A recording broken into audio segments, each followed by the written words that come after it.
이 시대의 여러분이니까. 그러니까 깜짝 놀랐어요. 제가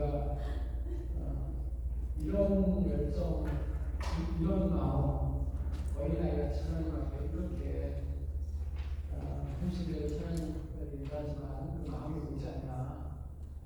사역자들이 회개했어요.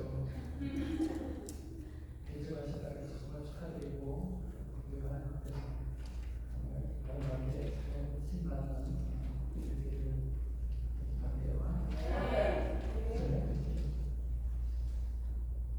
예술, 우리 뉴욕 예술 찬양 수료팀 앱으로 가야 되는 거 아니에요? 원래 통하고 가기로 됐잖아. 왜 안 했어?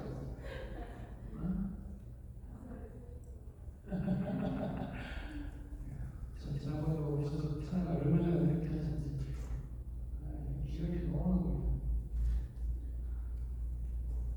우리 제가 아까 찬양 편지면서 찬양하시는 사역자 되신 분은 너무 하는 거죠.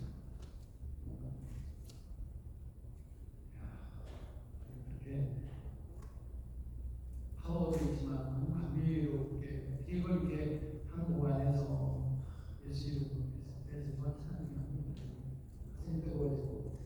너무 감사합니다. 가까이 살았으면 좋겠는데 사실 좀 얼굴 보고 부탁드리는데 뭐라 가지고 저도 우리가 이게 너무 안타까워. 그 팀 저번에도 혹시 뭐 LA 쪽으로 계획이 있으면 전화 좀 하시고 자, 이제 시간이 우리는 딱 2번 남았어요. 2번인데 제가 하려고 하는 거 다 할 수 없을 것 같아서 바로 들어가면 이해는 되겠지만 충격받으실 것 같아서 약간 소프트하게 우리 교회 사람들처럼 좀 그래도 가야 될 것 같아요. 못하면 다음에 합시다. 들어가기 전에 한 가지 알려드릴게요. 제가 신학교 강의거든요. 그래서 제가 수련을 신학교에 맞춘 거예요. 외국 가서 이제 친구들한테 하고 외국 가서 이거 구하지 그럼 수련을 구하지 마 이런 얘기 하면 안 돼요. 왜 안 되냐? 잘 보세요. 마가복음의 구조적 조직 가운데 나타난 하나님의 메시지가 있어요.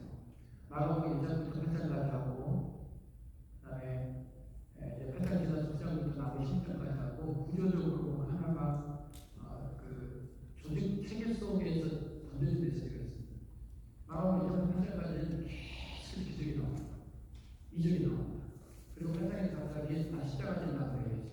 그러면서 너희도 십자가 진다 따라와 이렇게 한단 말이에요. 이때까지 기록하지 않아요. 왜 주님 그렇게 하셨을까요? 자, 여기 신학생들의 수준은 제가 이 메시지를 던져도 오해없이 들을 수 있어. 괜찮거든요. 근데 먹어마시는 분들은 구하는 내 친구가 있고 교회 다니는 친구들이 있어요. 그걸 막지 마세요. 왜냐하면 1장부터 8장까지는 예수님이 계속 제자들에게 기적만 보여줘요. 왜 그런지 아세요?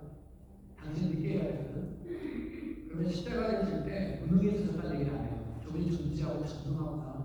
이게 확인이 돼야 십자가가 뜨거워하잖아요. 저는 무능해서 진 십자가가 아니라 하나님의 구원의 역사를 이루기 위해서 진 십자가가 돼야 되니까 예수님이 이 1장부터 8장까지 십자가 얘기하는 전까지는 계속 해주는 거예요. 그래서 제자들의 믿음을 계속 전능자로 보여줍니다. 우리가 하나님의 제자가 돼서 예수의 제자가 돼서 십자가를 지는 신앙생활을 시작할 수 있는 단계가 그 얘기를 하고 있는 거예요. 가기 전까지는 확인을 해야 돼요. 그분이 진짜 전문가인가? 그럼 뭐 해야 되냐면 자꾸 구해야죠. 먹고 사는 문제에서 다 그렇고 다시 문제가 풀어지고 이러면서요. 점점 뭐가 생기냐면 기적을 보니까 뭐가 잘해요? 믿음이 잘해요. 어느 날은 내가 안 보여줘도 돼. 나는 당신이 보여준 기적을 쫓아가는 수준이 아니라 나는 당신을 너무 믿어줘. 당신을 위해서 살고 싶고 당신 뜻을 이루고 싶고 이 단계의 기도예요. 그리고 이 앞에서 이 앞에서 지금 내 친구들은 아직도 그거 기도 안 해보세요. 그 수준에 계신 분들 수준이라는 죄송하지만 아직 확인해야 될 분들은 기도하죠. 다시 문제가 생겼어.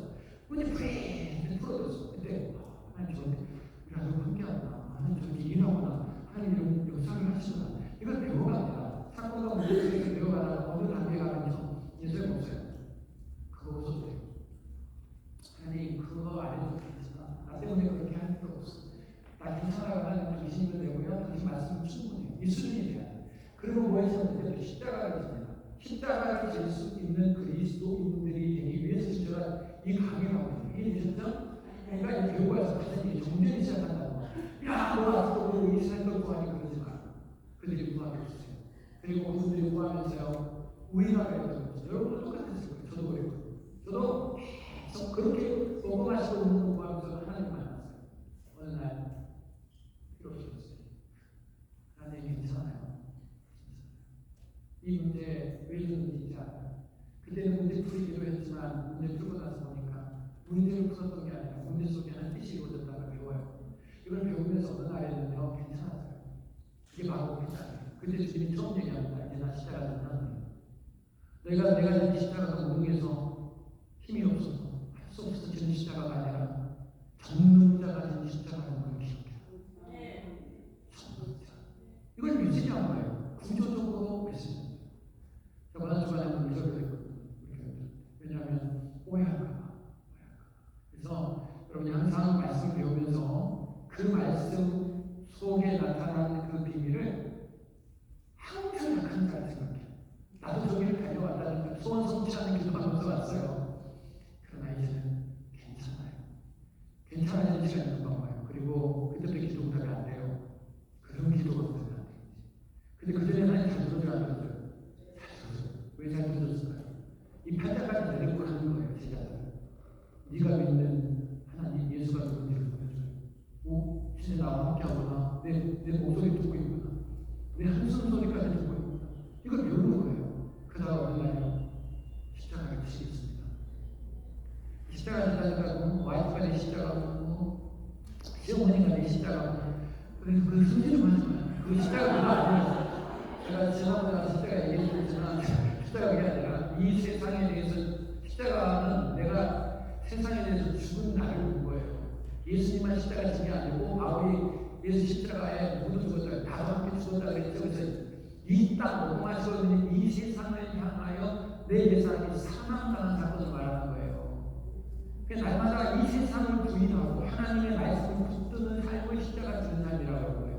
남편이 십자가 아니에요. 시어머니 십자가 아니에요. 십자가를 마치 고난이니까 내 삶에 내가 잘못해서 다가온 모든 죄에 대해서 결과까지 다 십자가인 줄 알고 그렇지 않아요. 그건 그냥 내게 그냥 긍정적으로 주신 사건이고 진짜 십자가는 아까 말씀드린 대로 이 땅을 향해 죽은 날을 보고 오늘 하나님의 말씀을 선택하는 나로 오늘을 살아가는 내가 부인되는 거예요. 말씀을 선택하니까 내 욕구가 부인되고 내 바람이 내 기대와 내 뜻이 자꾸 죽는 거예요. 십자가 앞에서. 그게 십자가 지는 삶이에요. 간단하게. 알고 가야지. 왜 나 앞에까지. 자, 지금부터 강의로 두 번으로 자를 거예요. 한 번 한 시간만 딱 하고 요거 딱 이해되면 5분 브레이크하고 그 다음에 다시 한 번 한 시간 딱 하고 저희 주어진 시간 딱 그렇게밖에 안 되니까요. 그리고 저는 다시 저희 목회한다고 합니다. 자, 성경 한 구절을 먼저 보겠습니다. 마태복음 22장 37절 요번에 있을 것 같아요. 마태복음 22장 37절에서 40절인데요. 여기서부터는 이제 오늘 원래 하기로 한 것 같은데 없어? 그거 어제를 하기로 했나봐요. 아직까지 어제를 못 넘어왔어. 자, 괜찮아요. 자, 지금부터 뭔 강의를 하냐면요. 아버지. 근데 아버지인데 갑자기 앞에다가 해문을 이렇게 달아놨어요. 해문. 우리애라는 뜻인데 왜 나의 아버지가 기도하는데 나와 하나님과 독대하는 거잖아요. 그럼 독대하면 나의 아버지거든요. 기도할 때는 적어도. 근데 예수님이 뭔가 이 생각이 있어요. 그래서 파트리 해문이 있어요. 호안도이스가 있어요. 초월적 아버지라는 게 계시고 또 파트리가 어떤 아버지라고 계시는지 어제 다 배웠어요. 하나 더 풀어야 돼요. 해문이에요. 왜 우리가 아버지일까? 자, 이 안에 기도 응답에 원리가 들어가 있습니다. 중요합니다. 자, 성경을 한번 들어보는데요. 마태복음 22장 37절 읽을게요. 들어보시면 아는 말씀. 예수께서 가라사대 네 마음을 다하고 목숨을 다하고 뜻을 다하여 주 너희 하나님을 사랑하라. 네. 하셨으니 이것이 크고 첫째 되는 계명이요. 이렇게 나왔죠. 둘째는 그와 같으니 내 이웃을 내 몸과 같이 사랑하라 하셨으니 이는 이 두 계명이 온 율법과 선지자의 강령이니라. 아멘. 그럼 온 율법과 선지자의 강령, 당신은 신약이 없었으니까 성경 전체가 하는 얘기를 말한 거예요. 성경 전체는 심플하게 두 가지를 얘기했대요. 예수님이 하신 말씀. 예수님이 정리했으니까 이보다 완벽한 정리가 없는 거예요. 뭐라고 얘기했냐? 하나님 사랑, 이웃 사랑. 이게 성경의 전체 두 가지 패러다임이에요. 근데 중간에 있는 단어가 문제예요. 첫째는 그렇고, 둘째는 이와 같으니. 원문이 뭐예요? 이와 같다. 하나님을 사랑한다면, 우리 하나님께 사랑해요 하나님 하고 이렇게 얘기하잖아요. 그 하나님이 뭔 말이냐면, 네가 나를 사랑한다면, 둘째는 진짜 둘째가 아니고 둘째는 첫째와 같다는 뜻이에요. 그 말은 둘째는 하나님 사랑이 1번이고 이웃 사랑이 2번이 아니라, 네가 하나님을 사랑한다면 그 사랑을 네 삶에서 하나님께 증명하는 방법은 다시 하나님을 사랑하는 건데, 증명을 위해서 누구를 놔뒀냐면 하나님의 대리자인 이웃을 줬대요. 그래서 이웃을 사랑하는 것이 네가 네 삶에서 누구를, 하나님을 사랑하는 것을 증명하는 거란 뜻이에요. 자, 그러면 지금부터 눈에 안 보이는 하나님께 우리가 찬양을 하죠. 하나님 사랑해요, 온 마음 다해 막 한단 말이에요. 그래서 하나님 그걸 봐봐요, 찬양을. 우리 고백을. 그러면서 이 고백이 진짜인지 확인할 거 안 할까요? 확인하겠다는 거예요. 우리 고백이, 우리가 말로 했잖아요. 말로 누가 못해. 난 당신을 위해서 목숨도 버릴 수 있습니다. 그럼 하나님 증명을 할 거 아니에요. 목숨이 앞에 까딱까딱한 상황이 올 수도 있어요. 그때 진짜 목숨과 사자굴에 들어갈래, 하나님의 복을 선택할래, 이게 온단 말이에요. 내 고백이 진짜인지 하나님 확인하기 위해서 내 옆에 둔 사람이 누구예요? 이웃들이에요. 이웃. 그러니까 지금 여러분 주변에 있는 이 이웃을 절대로 그냥 보면 안 돼요. 그래서 사도 바울 신학에서 중요한 게 이거잖아요. 네 이웃을 대할 때 누구를 대하듯이 하라고 자꾸 그래요, 바울이. 죽게 하듯 하라. 바울이 왜 이런 얘기를 했냐면요, 성경이 이걸 입고시켜 놨거든요. 하나님을 사랑하는 것은 증명을 해야 돼요. 말이잖아요. 어떻게 증명하냐? 이웃을 사랑함으로. 내가 하나님을 진짜 사랑하는 것을 증명하는 거예요. 이거는 둘째는 일과 같다는 뜻이에요. 하나님 사랑이라는 거예요. 이웃 사랑이 하나님 사랑이다. 증명하라. 이런 말입니다. 자, 십계명도 같은 구조. 이제 성경이 다 같은 구조가 있단 말이에요. 십계명에서 1계명부터 4계명까지 뭐예요? 하나님과의 관계에 대한 얘기죠. 그렇죠? 그런데 5계명부터 부모를 공경하라부터 시작해서 나머지 10번째까지는 누구 사랑이에요? 다 이웃 사랑이에요. 이웃 사랑. 이웃 사랑. 그죠? 자, 계명이 하나님을 사랑함으로 나는 나의 삶에 누구를? 이웃을 사랑하게 돼요. 이웃을 사랑함으로 나는 누구의 사랑을 이 땅에서 계속 고백할 수 있어요. 진짜로 증명할 수 있어요. 하나님 사랑. 자, 성경이 이 얘기를 계속합니다. 자, 그러니까 이제 뭐가 문제가 되냐? 주님이 기도를 가르쳐줘요. 다윗 예를 한번 잠깐 들어볼게요. 우리가 예수를 딱 믿어. 예수 믿고 났더니요, 아버지가 생겼어요. 아버지. 근데 아버지를 알고 나니까, 가까워지고 나니까 뭘 하나가 또 뭐냐면요, 자식이 나만 있는 게 아니에요. 내 옆에 아버지의 또 딸이 있고 아버지의 아들들이 있고 딸들이 있어. 그들이 누구라고요? 나의 이웃이라고요.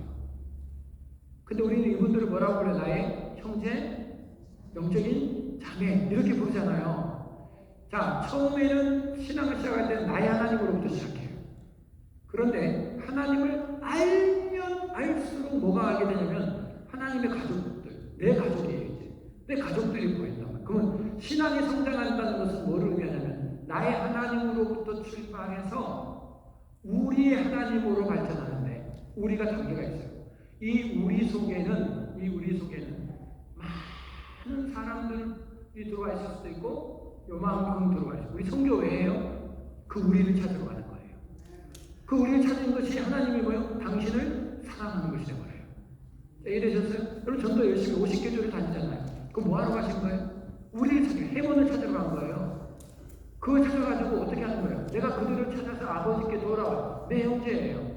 영적인 내 자매예요. 근데 누가 그걸 그렇게 기뻐해요? 그들을 찾아 하나님께 돌려보낼 때 하나님이 우리가 당신을 얼마나 아버지로 사랑하는지를 아버지가 이 땅에서 내 중심을 보고 내 신앙을 증명하는 거란 말이에요. 그래서 이웃 사랑이 그렇게 중요해요. 다윗이 시편 18편 1절에 이렇게 해요. 나의 힘이 되신 여호와. 다윗이 처음에 뭐라고 그랬어요? 하나님을 나의 하나님으로 고백해요. 이해되셨어요? 우리 신앙은 이렇게 다 똑같아요. 나의 하나님, 나의 하나님. 혹시요 조금 피곤, 식사 이후에 이거 마귀 가는 게 아니고요, 우리 몸이 불러. 몸이 자꾸 막 부른다고요. 부르는데 그게 부르기 전에 이게 좀 피곤하면 괜찮아요. 듣는 게 목적이니까 잠깐 일어나서 이렇게 가서 저기서 걸어요. 뒤에서 듣기만 하세요. 듣기만 하면 돼요. 저는 설교를 어떻게 하지 않는다니까요. 들으면 다 이해가 될 수 있어. 그러니까 가급적이면 2타임만 조금 하고, 너무 피곤하면 누워 자세요. 왜 교회 의자가 긴 줄 아세요? 누워 자라고. 그러니까 피곤하시면 저 뒤에 가서 잠깐 누워요. 괜찮아요. 하나님 뭘 얼마나 괜찮아. 다윗이 뭐라고 하냐면요, 나의 하나님, 나의 여호와요, 나의 여호와, 나의 힘이 되신 여호와요. 처음에 다윗의 신앙의 생활은요, 나의 하나님으로 시작했어요. 그래서 시편 23편에 보면요, 여호와는 나의 목자라고 했어요. 나와 하나님이에요. 이렇게 출발합니다. 그래서 하나님 처음 만나고 나면 나의 아버지고요, 해가 뜨는데 나를 위해서 하나님의 아버지가 나를 위해서 만든 것 같아요. 공감하는 사람은 바람이 부는데요, 다 아버지가 나를 위해서, 나와 하나님과의 관계예요. 근데 이게 시간이 지나요. 다윗이 시편 8편에 여호와 우리 주여 그래요. 갑자기 단어가 바뀌어버립니다. 우리 주여 아도나이. 근데 그 아도나이가 나의 주인이 아니고 우리의 주인이시오. 자, 넓어졌죠? 다윗이 뭐라고 얘기하냐면, 주께서 택하고 가까이 오게 하사 주의 뜰에 거하게 하신 사람은 복이 있나이다. 우리가 주의 집 곧 주의 성전의 아름다움으로 만족하리다. 내가 아니고 우리가. 자, 그때부터 다윗의 단어가 바뀝니다. 시편 103편 쪽으로 하면요, 우리 죄과를 우리에게서 멀리. 이제는 내가 회개하면서 나만을 위하게 회개하지 않고요, 나와 함께 지은 죄를 지은 나의 이웃, 나의 형제 자매 이웃, 하나님의 다른 자녀들의 죄의 짐까지 같이 회개하기 시작합니다. 좀 이상하죠? 시작은 나의 하나님으로 시작했지만 기독교가 예수 믿는 사람이 한국의 25%가 되도요, 한국이 안 바뀐다고 잘. 이유가 뭐예요? 전부 나의 하나님을 종착지로 삼았어요. 그래서 나밖에 몰라요. 그래서 우리 자녀 기도밖에 안 해요. 전부 내 가족, 내 교회, 이거밖에 몰라요. 그래서 이웃을 돌아보지 않고, 이웃을 섬기지 않고, 이웃을 사랑하지 않고, 이웃을 희생하지 않고, 손해보지 않는다고요. 이웃들을 어떻게든 여전히 나가 이익을 봐야 돼요. 더 벌어야, 내가 더 벌어야 돼요. 이웃 생각을 안 합니다. 이게 어떤 결과를 가져오는지 오늘 다 못하겠더라고요. 그러니까 근데 좀 알려드릴게요. 이게 기도응답하고 완전 쉽게 돼 있어요. 그래서 이걸 하는 거예요. 한국 안 바뀔 거예요. 왜냐하면 나의 하나님을 종착지로 삼았거든요. 이게 출발점이에요. 출발점이에요. 그리고 어디까지 가냐면 우리 아버지까지 가는 거예요. 우리. 근데 놀라운 이 우리 속에, 그럼 나는 우리를 누구까지 생각했냐? 간단해요. 여러분이 기도하는 시간에 부르는 이름이 여러분의 우리예요. 어떤 분은 내 자식, 내 가족 이름까지 딱 부르고 끝내요. 그게 나의 우리예요. 어떤 사람은요, 일가 직접까지 갈 수 있고요. 그것도 나의 우리예요. 어떤 사람은요, 내 교회, 우리 구역 식구들, 목장 식구들, 또 우리 목사님, 나의 이웃이 커져요. 어떤 사람은요, 네팔을 갔다가, 이디오피아를 갔다가, 프랑스 갔다가, 전 세계를 다니며 기도하는 사람도 있습니다. 이게 점점 커집니다. 어떤 하나님, 내 아버지가 누군지 알면요, 이게 커지게 돼요. 이게 점점 커진단 말이에요. 그런데 이 의식이 없을 때 무슨 일이 일어나냐면요, 서구인들이 아프리카에 가서, 짤루튼도 그랬죠? 아프리카 사람들 사냥했어요. 흑인들. 그리고 배에 태웠어요. 왜냐면 돈이거든. 이게 지금 노예. 당시에는 아프리카 사람들은 말 취급을 했단 말이에요. 그래서 배를 타고 옵니다. 잔루튼이. 배를 타고 쭉 이제 상인이었습니다. 오다 보니까 얘가 발목이 이렇게 고름이 나와. 인펙션이 들어간 거예요. 그럼 어떻게 하냐면, 물에, 바다에서요, 말을 버리듯이 얘를 버립니다. 그럼 얘가 물속에서 이러다 죽어요. 왜냐면 사람 아니에요. 당시에 흑인은 말이에요, 말. 그래서 상품이 되지 않은, 팔 수 없는 말은 데려가면 안 돼요. 그럼 먹여야 되거든요? 먹이는데 돈 들잖아요. 잔루튼이 왜 어메이징 그레이스라는 가사, 나 같은 죄인 살리신 그 은혜 놀라워. 이 목사도 했거든요. 평생을 목회하다가, 한나라 간 사람이에요. 이 사람이 회개를 한 이유가 그거예요. 보세요. 흑인들을 데려다가 서구인들이 잡아다가 전부 노예로 삼았잖아요. 근데 그들이 다 누군지 아세요? 크리스천이었습니다.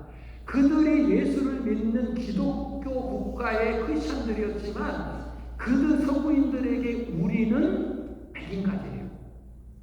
이 우리 안에 흑인은 없었어요. 그럼 어떻게 해요? 그 이웃을 학대합니다. 그 죄가 어마어마한 거예요. 이게 어떻게 되는지 알게 돼요. 뿐만 아니라 독일이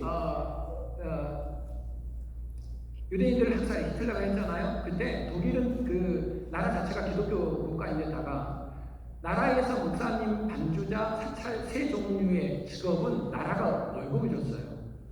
교회를 누가 운영했는 나라가 운영하는 거라고 돈을 준 쪽 입이 있잖아요. 당시에 히틀러가 그렇게 어마어마한 우생학 이론을 앞세웠거든요. 그래서 우성인종이고 열성인종이 있어. 게르만족은 우성인종이에요. 근데 유태인들은 열성인종이 있는데 그들을 정리해내야만 인류가 발전해요. 이런 개념을 가지고 있었습니다. 그래서 독일 이 히틀러가 그 유태인들을 그렇게 600만을 학살하고 그럴 때에도 그 교회가 반대 안 했습니다. 반대 못했습니다. 보네본 목사님이 그 잘못됐다고. 왜 반대 못한 줄 아세요? 왜 그들을 학살한 줄 아세요? 독일 교회가 생각했던 우리 속에 누구는 없었어요. 유태인은 없었어요. 그러면요 죽이는 거예요.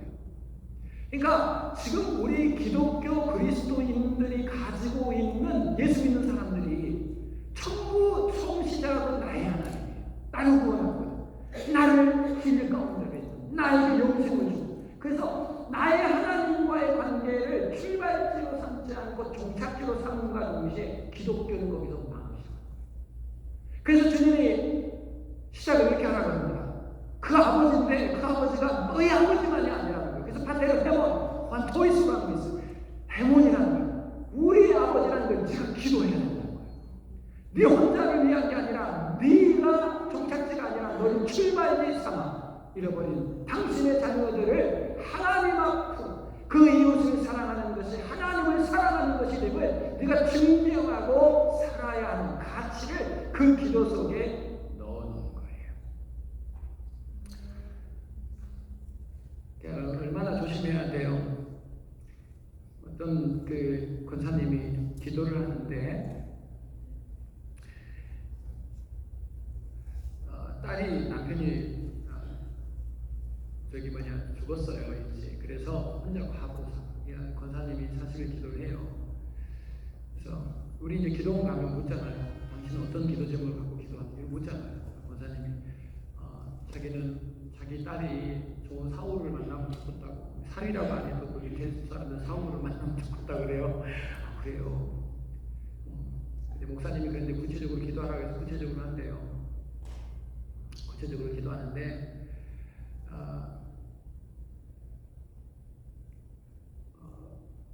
사별한 아내가 죽어서 사별한 신학대학교 교수를 구해요. 신학대학교 교수. 그 옆에 물었어요. 당신은 뭘 구합니까? 아들이 누워있습니다. 간에 문제가 있어요. 그래서 간 이식을 할 수 있는 은혜를 베풀어 달라고. 말이 너무 멋지지 않습니까? 자, 이제 이런 기도를 한번 잠깐 봐봐요. 그럼 내 아들을 살리려면 누군가가 코마에 들어가야 돼요. 이웃에 대한 이해가 없는 기도예요. 내 딸이 시집을 가려면 신학교 교수들 조심해야 돼요. 와이프한테 죽어야 돼요. 그러니까 우리의 기도 속에 주님은 네 이웃이 영웅인 거예요. 온통 나만을 위해 기도해. 네 이웃이 너에게 있냐. 이걸 하나님께서 물어보시는 거예요. 네, 우리의 기도 속에는 반드시 나의 이웃이 있어야 돼요. 자, 그래서 지금부터 이제 하나님께서 이렇게 생각하신 거예요. 자, 마태복음 5장 23절 24절 혹시 여기서부터는 있나요? 와, 야, 이게 오늘 아침 이제 시작해야 되는 거네. 이제 왔어요. 네, 진도 이제 왔는데. 자, 이제 한번 봐볼게요. 하나님께서 그래서 어떻게 했냐? 이웃 이퀄. 자, 잘 보세요. 그러므로 예물을 제단에 드리다가 교회에서 내 형제에게 원망 들을 만한 일이 있는 줄 생각나거든. 지금 뭐 하는 거예요? 예배 드리러 온 거죠? 하나님께 예배를 드리는 거죠, 이제? 자, 예배를 드려요, 예배. 예배는 누구와의 관계예요? 자, 하나님과의 관계 맞나요? 맞죠? 자, 하나님, 데오스, 하나님과의 관계. 예배는. 그럼 예배를 드리러 왔는데, 하나님께서 그 예배를 안 받는 거예요. 그리고 뭘 하라고 그래요? 원망 들을 만한 일이 있다는 것은 내가 누구에게 상처를 줬다는 거죠. 여러분, 내가 이웃에게 상처를 준 거, 그건 상처고, 예배는 예배 아니에요? 근데 하나님, 예수님이 이런 얘기를 갑자기 한단 말이에요. 사람들 들어와가지고, 설교를 하시면 예수님 설교에게. 그럼 뭐라고 그러냐면, 네가 혹시 예배를 드려. 예배는 하나님과의 관계를 말해. 근데 뭐라고 하냐면, 혹시 이웃에게 상처 주는 것이 생각나냐? 그러면, 그 예물을 두고 가라. 왜 두고 가라 그래? 이거 갖고 가면 또 마음 밖에서 안 갖고 오니까 그게 두고 가라 그래. 헌금은 감동이 올 때 하자는 무대요. 여러분 이제 신앙생활 하면 느낄 거예요. 이거 오래 갖고 있잖아요. 생각이 하나씩 바뀝니다. 마귀가 가고 생각을 바꿉니다. 정당한 이유를 가지고 안 합니다. 그러니까 주님이 우리 너무 잘 아시고 헌금은 가져가지 마. 이제 혼자 가. 헌금은 놔두라 그래. 주님도 유머가 얼마나 그러고 가서 뭐하고 오라고 했더니 형제와 화목하래. 그리고 후에 와서 그 예물을 드리고 그 예물이 하나님께 연락돼. 예배가 연락된단 말이에요. 예배의 연락과 예배를 받고 있는 거가 뭐라고 해요? 이웃이. 어떤 상태? 내가 이웃을 상하게 하고 이웃의 손해를 끼치고 이웃에게 눈물을 흘리게 해놓고 하나님 앞에가 예배드리면 나의 눈물을 닦아달라고 그런다고요. 위로를 달라고 그런다고요. 내 가정에 평화를 주고요. 이렇게 기도를 한단 말이에요, 우리가. 하나님이 뭐라고 얘기하냐면, 네 나를 만나러 왔니? 예배? 네 나를 정말 사랑하니? 사랑한다면, 네 이웃, 그 속에 내 자녀, 하나님이 선택한 그 백성에게 가서 먼저 그 마음에 뭐를 치유해 주라는 거예요. 내가 생각했던, 야, 그때 너무 미안하다. 그때 나밖에 안 보였어. 내가 그때 그 모양이다. 근데 지금 내가 생각해보니까 내가 너무 잘못했어. 네가 나를 용서해 줄 수 있겠니? 여러분, 혹시 누가 사과를 이렇게 하는 걸 들어본 적 있으세요? 두 말도 필요 없더라고요. 무슨 말씀 하십니까? 사실 큰일 나보세요, 내 인생에. 근데요, 와서 그렇게 얘기해 주니까 너무 고마워서 몇 년 만에 무슨 말씀 하십니까? 와주신 것만 너무 고맙습니다.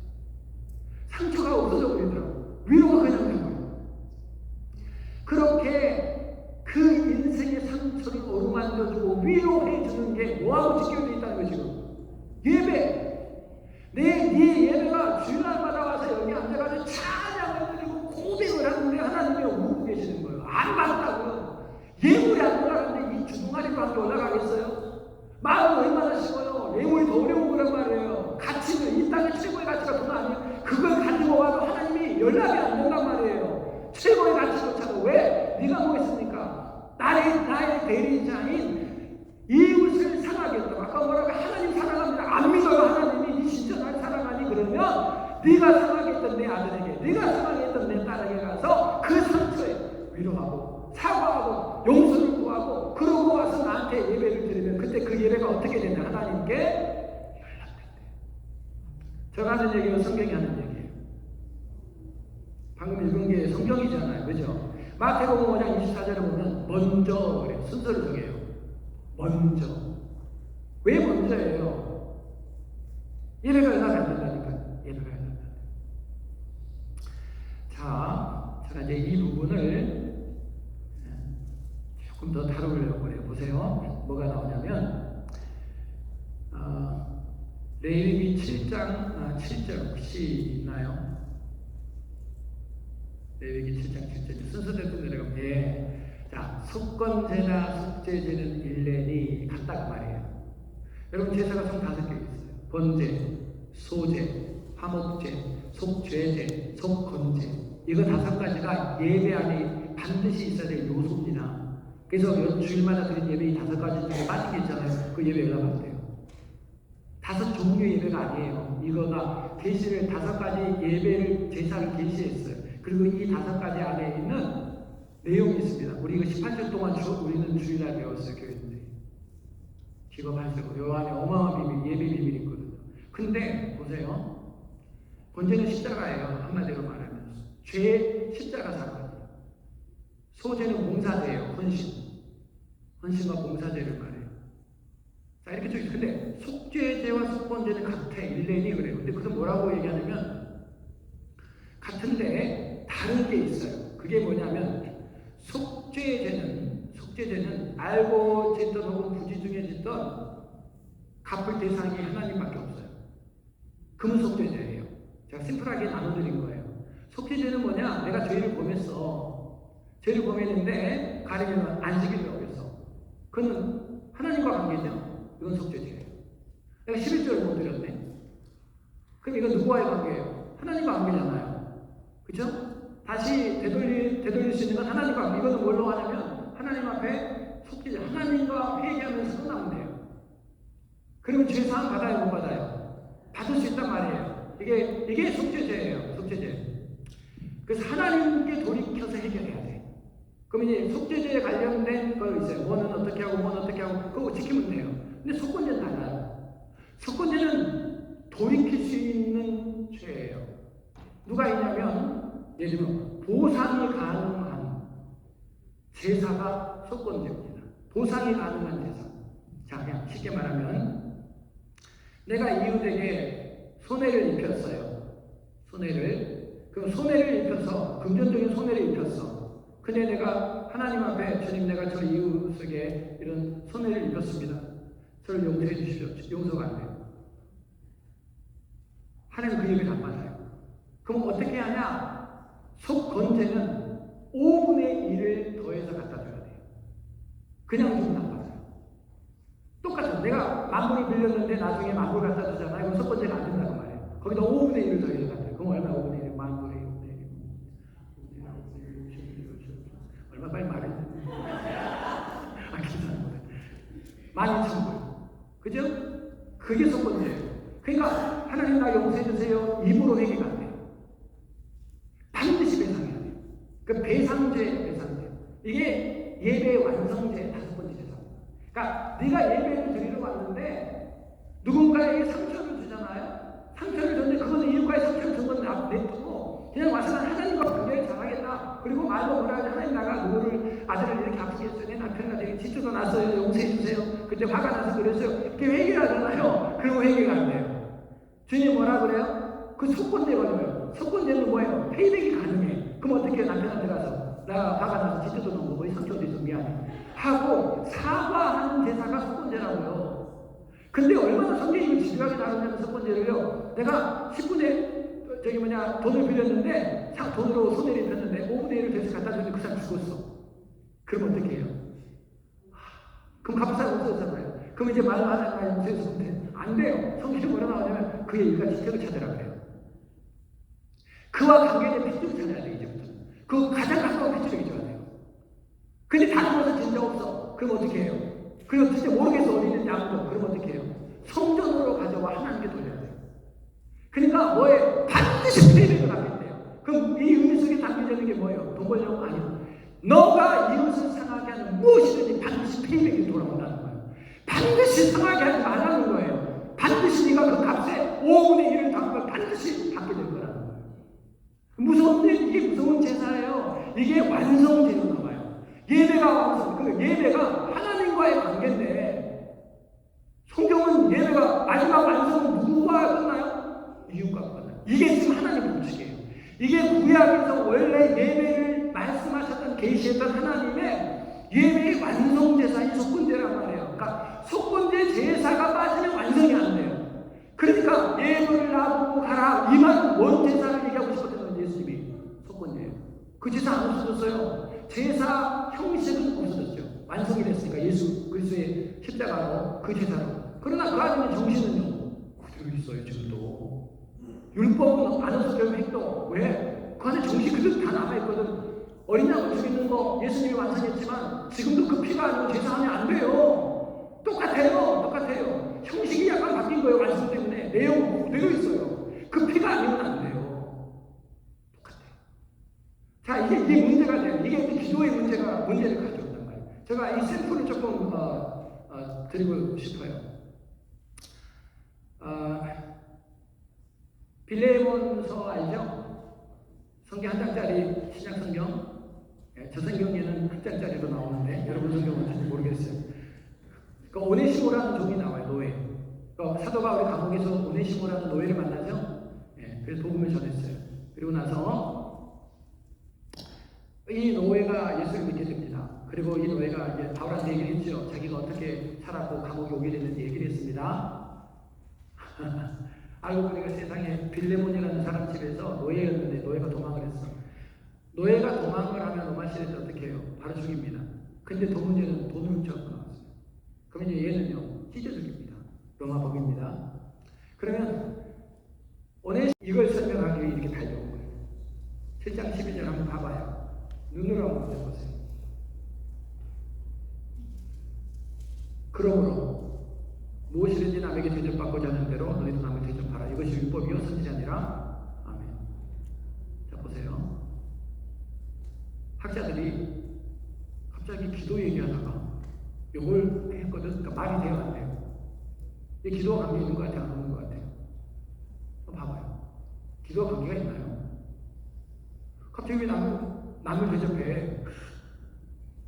죽여서 못하고요. 기도에 대해서 막 얘기해요. 그리고 나중에 책장에 뭐라 차차차차 기도 얘기를 또 해요.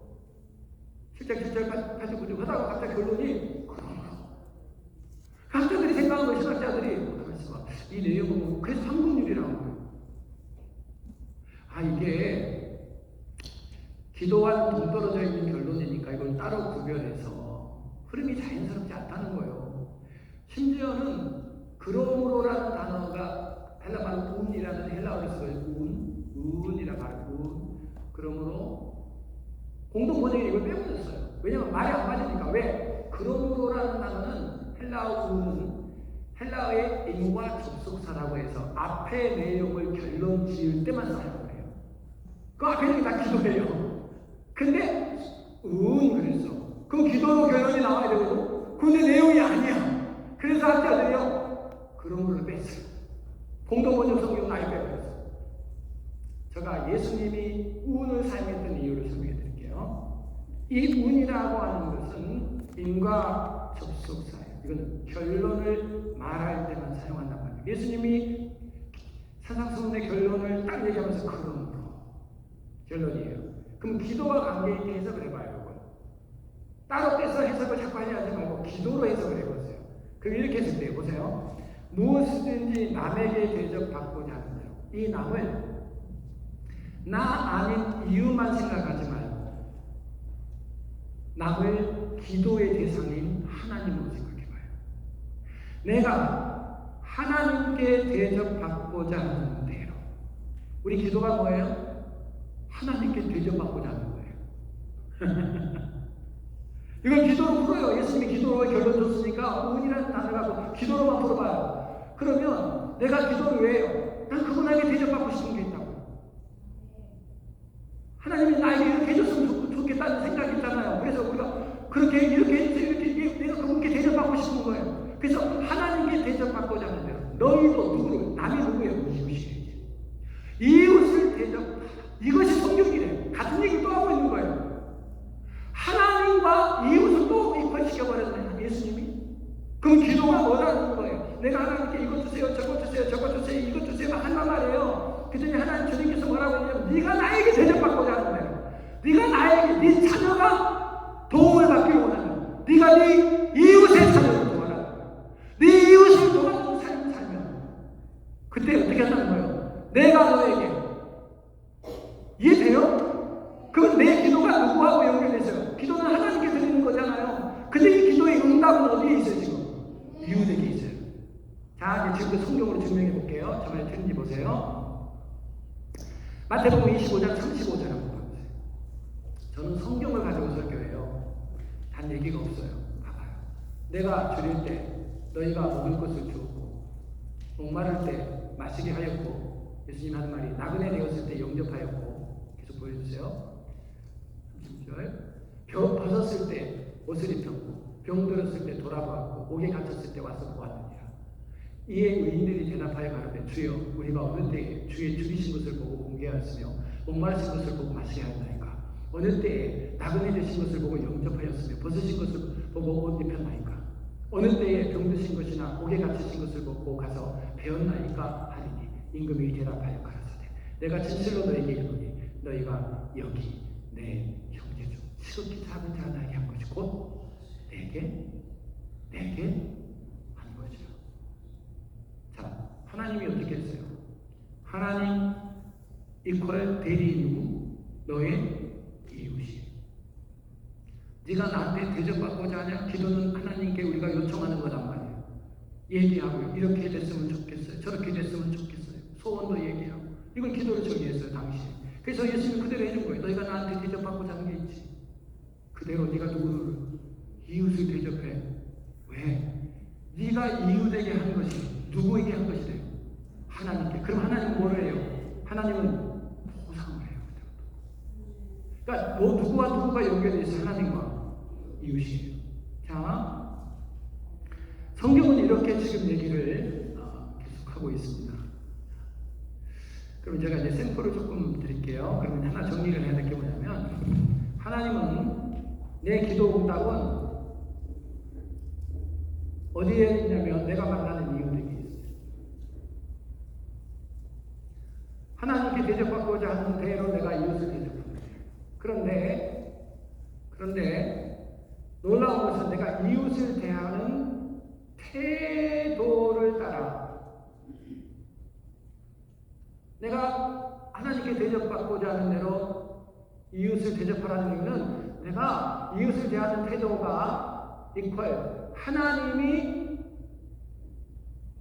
누구를 대하는 태도가 돼요? 기도하는 나를 대하는 태도가 됩니다. 자, 증명해 볼게요. 이거 이해되셨어요? 예. 내가 이웃을 대하는 태도. 우리 다 각자 다르죠. 사람들이 이웃 잘 몰라. 혹은 교회 식구야. 대한 태도 어때요? 마음도 없이 대하죠. 그냥 얼굴만 이러고 안녕하세요. 마음도 사랑. 그 친절도 사랑이지만 이렇게 하잖아요. 내가 이웃에 대한 태도가 있죠. 어떤 경우에 내가 공부를 많이 했으면 공부를 많이 못하는 교육 직원을 보면 약간 그분을 하대하는 경우가 있어요. 내가 돈이 많으면 돈 조금 경제적으로 조금이라도 연약한 분들을 보면 내가 좀 이렇게 가을에서 좀 뭐가 높아진 것 같고 그분이 얕잡아 보인단 말이에요. 이게 태도라고 그래요. 내가 이렇게 대하잖아요. 그건 누가? 하나님이 나를 그렇게 돼요. 내가 백날 하나님 앞에 우리 자녀는 하나님 복주세요 이렇게 기도를 해도요. 하나님은 우리 자녀 하대합니다. 그게 어디서 결정나냐면 여기서 이게 기도의 결론이에요. 자, 진짜 그랬냐를 봐야죠. 성경에서. 그래야 진짜 알 수 있으니까 보세요. 하나님께서 북이스라엘 자기 자녀를 대하는 태도가 나옵니다. 이사야 9장 20절 21절 한번 보여주시겠어요? 이게 하나님이 자기 자녀예요. 당신 자녀예요. 북이스라엘을 대하는 태도예요. 이사야 9장 20절 21절 한번 봐보세요. 우편으로 움킬 자라도 줄이고 좌편으로 먹을지라도 배부르지 못하여 각각 자기 팔의 고기를 먹을 것입니다. 여러분 이런 말씀을 들으면 어떻게 해요? 다시 한번 보여드릴게요. 20절 한번 봐보세요. 이게 내 삶에 일어나면 돼요? 안 돼요? 이제 먹을 게 없어서 뭘 먹는다고요? 내 팔을 먹어요. 여러분 이게 얼마나 큰 저주예요. 그죠? 하나님이 지금 북이스라엘 대한 태도가 좋아요? 부정적이에요? 굉장히 부정적이죠. 자, 조금만 더 보세요. 21절. 므낫세는 에브라임은 므낫세를 먹을 것이다. 자기가 자기를 먹을 뿐만 아니라 이웃과 이웃이 먹어야 돼. 그게 생존이 가능해져. 또 그들이 합하여 유다를 치리라 그럴지라도 여호와의 노가 쉬지 아니하며 그 손이 여전히 펴지리라. 아멘. 북이스라엘에 대한 하나님의 태도가 어때요? 굉장히 심각하죠. 엄하고 부정적이죠. 근데 왜 그러냐? 왜 그렇게 됐냐? 바로 그 앞에 19절에 나와요. 한 절만 빨리 볼게요. 시간상. 이사야 9장 19절.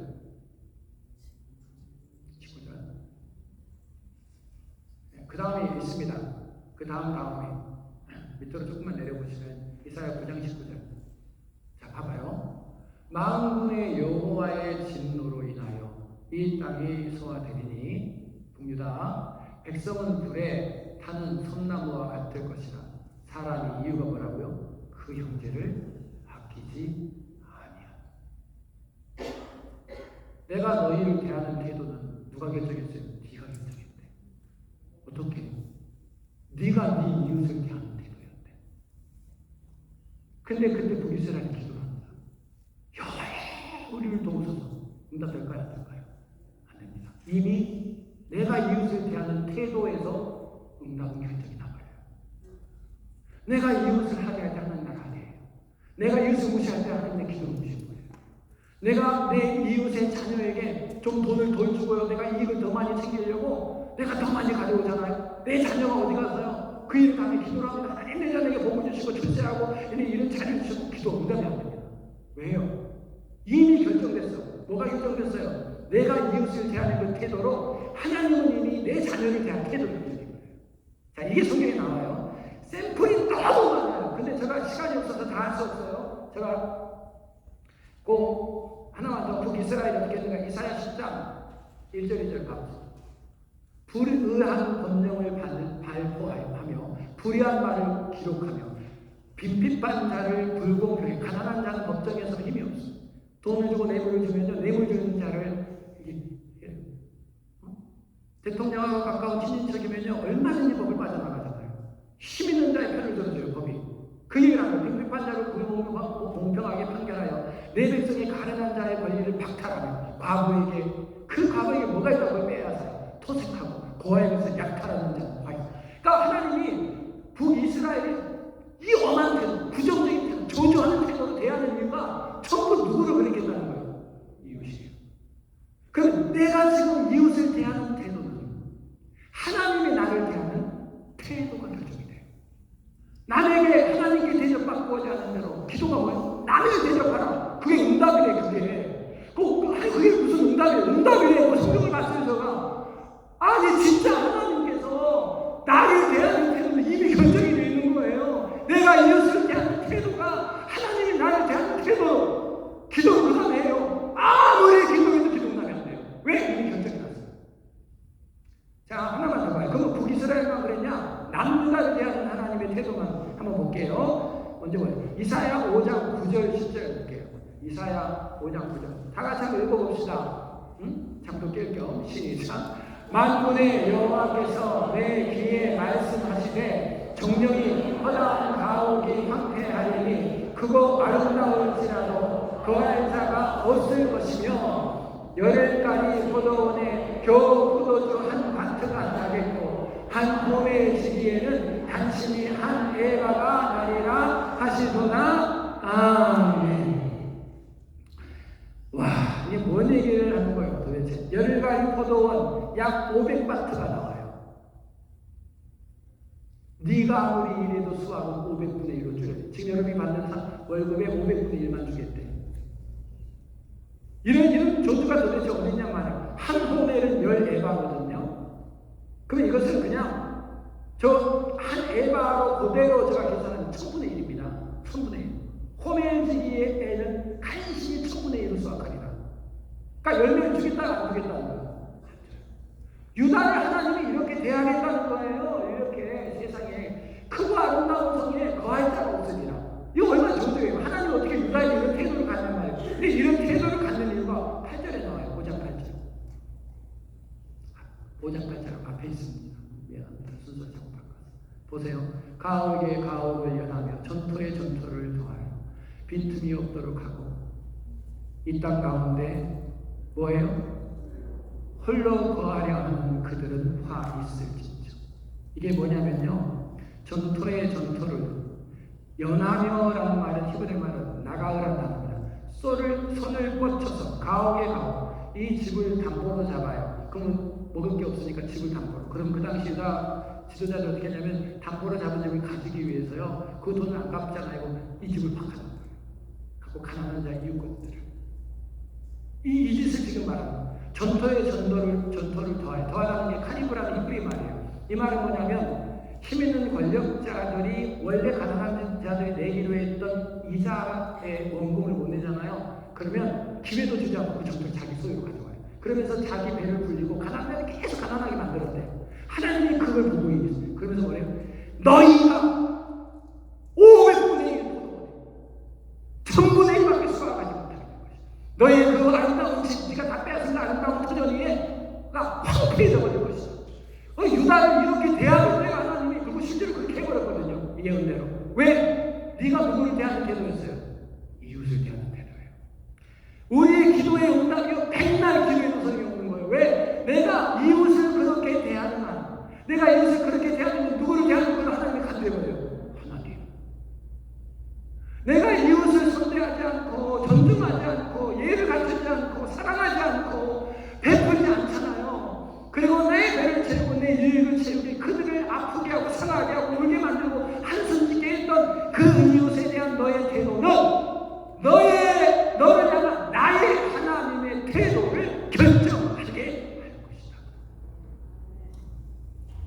자, 우리 이제 잠깐 쉬었다가 여기까지 하고 쉬었다가 남은 시간 하면 좋을 것 같아요. 우리 5분만 쉽니다. 5분 좀 자고요. 10분. 그래서 2시 35분에 바로 시작할게요. 2시 10분입니다.